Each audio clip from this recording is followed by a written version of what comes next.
John hung up his coat, got his notebook and pencil out of his locker, and sat down at his small table just in time for the second bell. When Miss Plimsoll walked silently into the classroom, as soon as she appeared in the doorway, all of the chattering and scuffling stopped. The 20 boys and girls sat straight in their chairs and looked straight ahead at the clean blackboard. "Good morning, children," Miss Plimsoll said. "Good morning, Miss Plimsoll," the class answered respectfully. Miss Plimsoll sat at her high desk, blinking her eyes as she surveyed the room.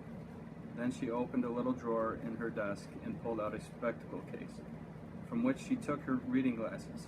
She removed her long-distance glasses, put on her short-distance glasses, snapped shut the spectacles case, replaced it in the drawer, shut the drawer, tilted her head forward so that she could look over the glasses on her nose, and said, "This morning, children, we are going to have an important test." There were some groans and a few oohs and ahs. Miss Plimsoll lifted up one of her hands, and silence was restored instantly. "No complaining, please," she said sternly. "This test will show me how well you have been learning your arithmetic this year. It will be a short one. I am going to write just 4 problems on the board. I shall expect you to solve them all swiftly and accurately, and to write your answers neatly. You will place your paper in front of you now. You will write your name at the top right-hand corner, and then you will place your pencil beside your paper. Sit back in your chair and wait until I give the signal to begin work." Miss Plimsoll turned to the blackboard and began chalking up the test problems. Tests always made John nervous. Besides, his lips were feeling dry, and the taste of chocolate was strong in his mouth. He raised his hand. "Yes, John," Miss Plimsoll asked. "Please, may I go to get a drink of water, please, Miss Plimsoll?" he asked in a small voice. "Very well. Hurry back. We're going to start in a few minutes." John gratefully slipped out of the room and walked quickly down the quiet corridor to a water fountain. His tongue felt thick with chocolate. The cold water would be refreshing.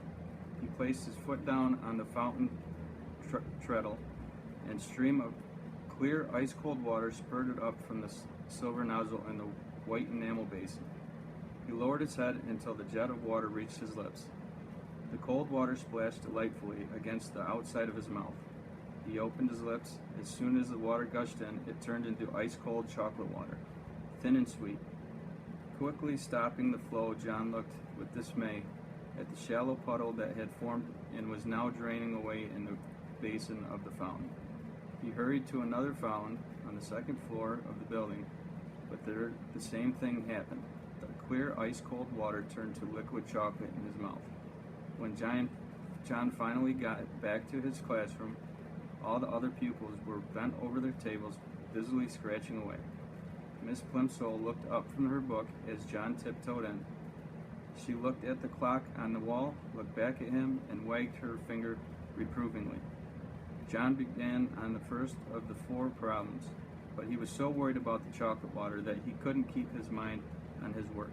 By the time he was ready to start the 4th problem, the other boys and girls were already putting down their pencils and straightening up and smiling at each other. 2 minutes to go, said Miss Plimsoll. Concentrating hard, John took the end of his pencil between his teeth and began to nibble it. It immediately turned to chocolate. Then he noticed an even more disturbing change. Although he had taken the pencil out of his mouth, as soon as the first piece of chocolate had crumbled off, the pencil was continuing to change to chocolate. The chocolate was slowly but steadily moving down the pencil, replacing the wood and the lead inside, changing it into a chocolate pencil before John's very eyes. The magic, for John now knew that his power must be magic, was apparently getting stronger. By the time the whole pencil had changed from red, yellow, and black to dark brown, Miss Plimsoll was announcing that only a few seconds remained in which to write down the final answer. "Just a minute," John pleaded. "Shh," Miss Plimsoll cautioned him, holding a finger up to her mouth. "Shh," chorused the slow workers, who were becoming almost as excited as John. But John felt worse of all. He felt sure that he couldn't finish the problem and write down the correct answer.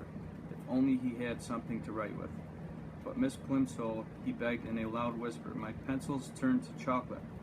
Hush, John, Miss Plimsoll said. I'll speak to you after the bell.